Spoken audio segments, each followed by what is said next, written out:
Hi, hello, I'm Liz and I'm from Ostara Studio. Today I've got an exciting video coming up. It's all about small business trends. So it's one of those videos that I've seen other people do in relation to like design trends for 2021.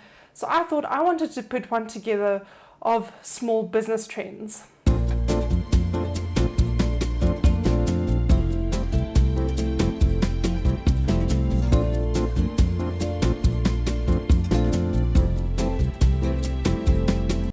I've sourced the information from market research reports and from articles on industry kind of websites. I've also just looked at things that I've seen as a trend from my clients and my business, and I've combined it all. If you would like to see some of the research that I've done, I'll link some of the articles below. I can't unfortunately link reports because you need access to those, but I'll link summaries of the reports if I can. I've got my cup of tea ready to go. Do you have yours? And let's get going. Number one, I see an influx in businesses being started in 2021. So due to COVID and the difficulty that COVID has brought on when it comes to the working environment, a lot of people have lost their jobs. That some people as well have seen that it's easy now to start something on the side whilst working from home, as many people are working from home. So many have seen this as an opportunity to actually get businesses going and take the power of making money into their own hands and not being as responsible, or not responsible, but as reliant on a company to do that for them. So there's definitely going to be an increase in businesses. This is something we've seen in 2020 specifically as well, that there were a lot of businesses being started. And with that comes number two, an increase in online businesses. So more people are shopping online. Over the past few years, since 2014 or so, there's been quite an increase in online shopping and online shopping behaviors. Even in South Africa, we've seen moves to online shopping. COVID has pushed that as well, where a lot of people started doing their daily groceries or their monthly or weekly groceries on apps from Woolworths, Checkers, Pick n Pay, and so on. More businesses, I suspect, feel now safer to also venture into the online space and either bring online product, feature online products, or even deal with kind of business services through an online store. And then number three. Now, this can be seen as part of number two, but I've deliberately put it on its side because it's not necessarily so common as an online store, for instance, and that is I see an increase in online courses. So the first thing that I've noticed in my own business, because I deal with a lot of coaching-based type of clients, is that people want to streamline their businesses now. So if they're in consulting or coaching roles, they want to streamline it where it takes it away, either bring another income stream in that's specifically based on online courses or workshops, so more people can go on to those kinds of courses than one-on-ones will allow, or even group connection will allow. Obviously as well, it's difficult now to do group training. So all of that I see leads to more online courses being done. And then the other reason I say this as a trend as well is because there's more people working from home. So they potentially, time that they would have spent driving, they are now spending on upskilling. And number four, an increase in coaches. So whether it's life coaches, business coaches, whatever coaches. The reason I say this is I think we're becoming more acceptable as a society to focus on personal development, to focus on health. I also think that more people, as there will be more businesses, more people will need business coaches to guide them through the ups and downs of what's going on in the world. So definitely an increase in coaches.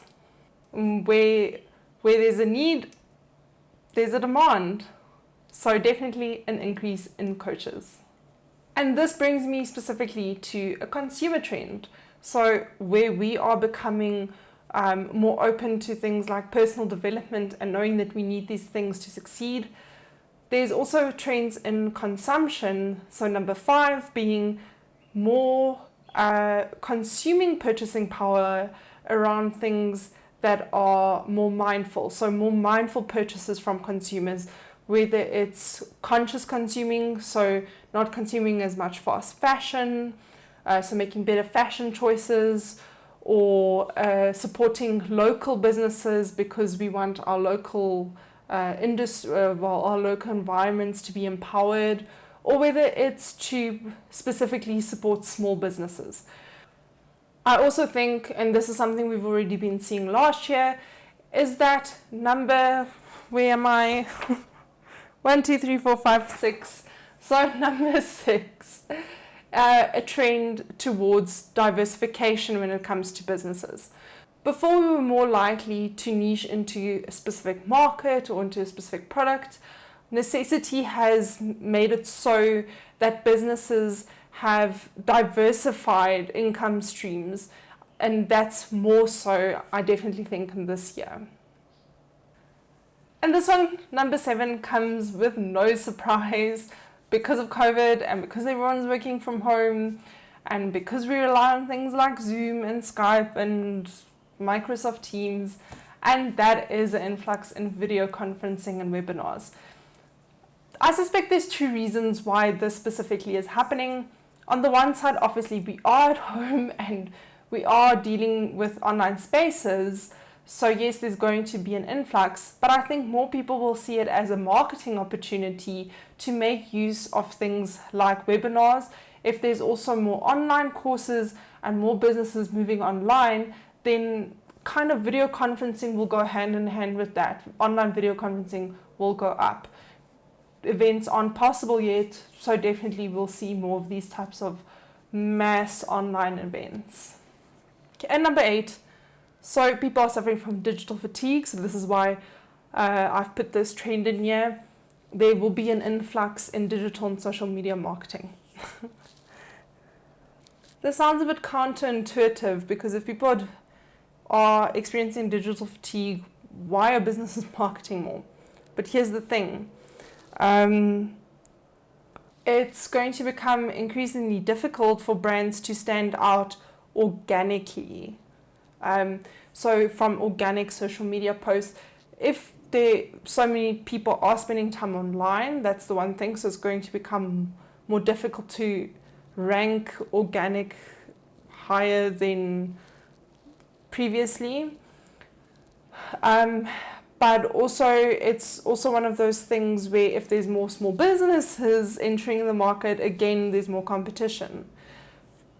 So when I'm saying influx in digital marketing and social media, I'm talking about there's going to be a move to more paid. So I think more people will go the paid route to try and stand out, which is also a good thing.